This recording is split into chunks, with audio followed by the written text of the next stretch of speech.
Hello, boys and girls. It's time for Story Time with Nana.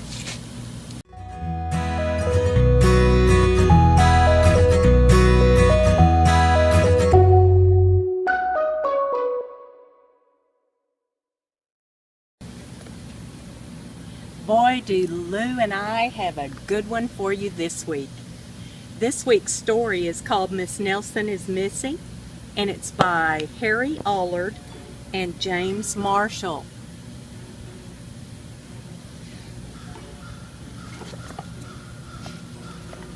Miss Nelson is Missing, Harry Allard, James Marshall. The kids in room 207 were misbehaving again. Spitballs stuck to the ceiling. Paper planes whizzed through the air. They were the worst behaved class in the whole school. "Now settle down," said Miss Nelson in a sweet voice. But the class would not settle down. They whispered and giggled. They squirmed and made faces. They were even rude during story hour. And they always refused to do their lessons. "Something will have to be done," said Mrs. Nelson. Miss Nelson. The next morning, Miss Nelson did not come to school. "Wow," yelled the kids. "Now we can really act up." They began to make more spitballs and paper planes. "Today, let's just be terrible," they said. "Not so fast," hissed an unpleasant voice. A woman in an ugly black dress stood before them. "I am your new teacher, Miss Viola Swamp." And she rapped the desk with a ruler. "Where's Miss Nelson?" asked the kids. "Never mind that," snapped Miss Swamp. "Open those arithmetic books." Miss Nelson's kids did as they were told. They could see that Miss Swamp was a real witch. She meant business. Right away, she put them to work, and she loaded them down with homework. "We'll have no story hour today," said Miss Swamp. "Keep your mouths shut," said Miss Swamp. "Sit perfectly still," said Miss Swamp. "And if you misbehave, you'll be sorry," said Miss Swamp. The kids in room 207 had never worked so hard.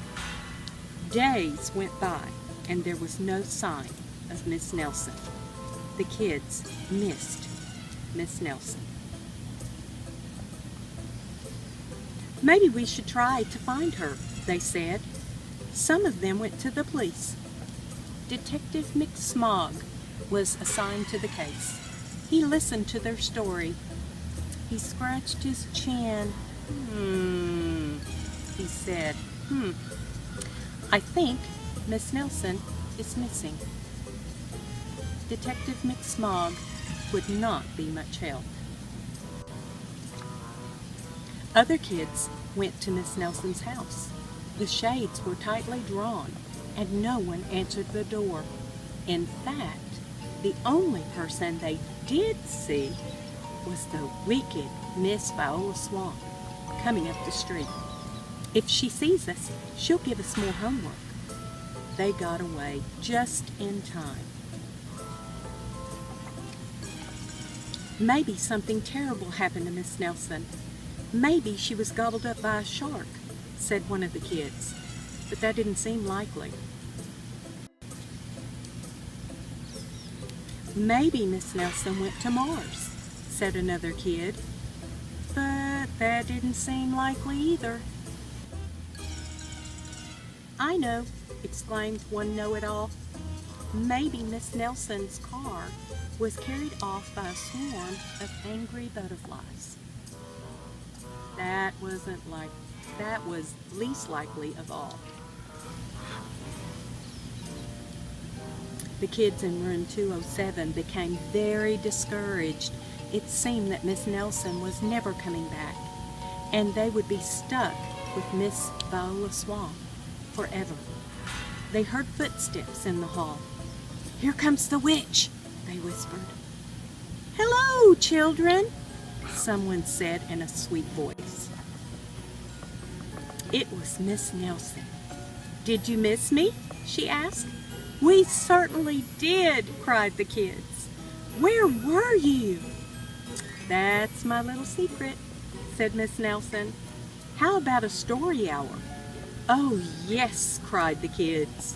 Miss Nelson noticed that during story hour, no one was rude or silly. "What brought about this lovely change?" she asked. "That's our little secret," said the kids. Back home, Miss Nelson took off her coat and hung it in the closet right next to an ugly black dress. When it was time for bed, she sang a little song. "I'll never tell," she said to herself with a little smile. P.S. Detective McSmog is working on a new case. He's now looking for Miss Viola Swan. The end. What do you think about that one, Lou? Was that one a good one? Did you enjoy that one? Did you help me with that story? Not so much this time? Well, that was Miss Nelson is Missing. Remember, the author's name is Harry Allard, James Marshall. We'll put a link to Amazon in the description below so that you can get your own copy, or you can go to the library and give them the name of the author and the title of the book, and your librarian will be able to help you locate that book if you want to check it out. And until later, we'll see you. That was Storytime with Nana. Be sure to hit subscribe, give us a thumbs up, and leave a comment below. We'll see you later.